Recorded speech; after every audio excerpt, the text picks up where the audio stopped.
চারপাশে ইসরায়েলের বোমাবর্ষণের মধ্যেও গাজার ফিলিস্তিনি মেয়েদের বক্সিং প্রশিক্ষণ দিচ্ছেন কোচ ওসামা আইয়ুব। এই প্রশিক্ষণের মাধ্যমে আত্মরক্ষার কৌশল শিখতে পারছেন তরুণীরা।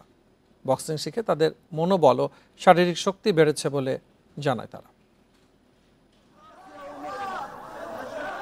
যুদ্ধবিধ্বস্ত গাজার চারপাশে কেবলই ধ্বংসস্তূপ। এ অবস্থার মধ্যেও ফিলিস্তিনি তরুণীদের আত্মরক্ষার কৌশল শেখানো বন্ধ করেননি গাজার boxing coach Osama Ayub. Gloves, দাঁত সুরক্ষা সহ বক্সিং শেখানোর প্রয়োজনীয় সরঞ্জাম ছাড়াই তরুণীদের নিয়মিত প্রশিক্ষণ দিচ্ছেন তিনি। আইয়ুবের এই প্রচেষ্টাকে স্বাগত জানিয়েছেন তরুণীদের পরিবারের সদস্যরা। পরিবারগুলোর ইতিবাচক মনোভাব আর তরুণীদের উৎসাহ এ কাজে অনুপ্রেরণা দিচ্ছে আইয়ুবকে।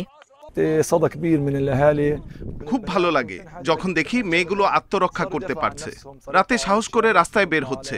বক্সিং তাদের ব্যক্তিত্বকে শক্তিশালী করেছে, তাদের পরিবারও সেই পরিবর্তন দেখতে পারছে। বক্সিং অনুশীলন করে আগামীতে আন্তর্জাতিক টুর্নামেন্টে অংশগ্রহণ করতে চায় প্রশিক্ষণরত তরুণীরা।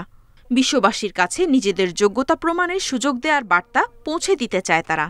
সেই সঙ্গে গাজার নারীদেরকে বিশ্ব দরবারের কাছে তুলে ধরতে চায় তারা। বক্সিং অনুশীলনের মাধ্যমে আমাদের ভেতরের নেতিবাচক শক্তির বিরুদ্ধে লড়ার মনোবল পাচ্ছে। এটি আমাদের ক্লান্তি ও মানসিক চাপ দূর করছে।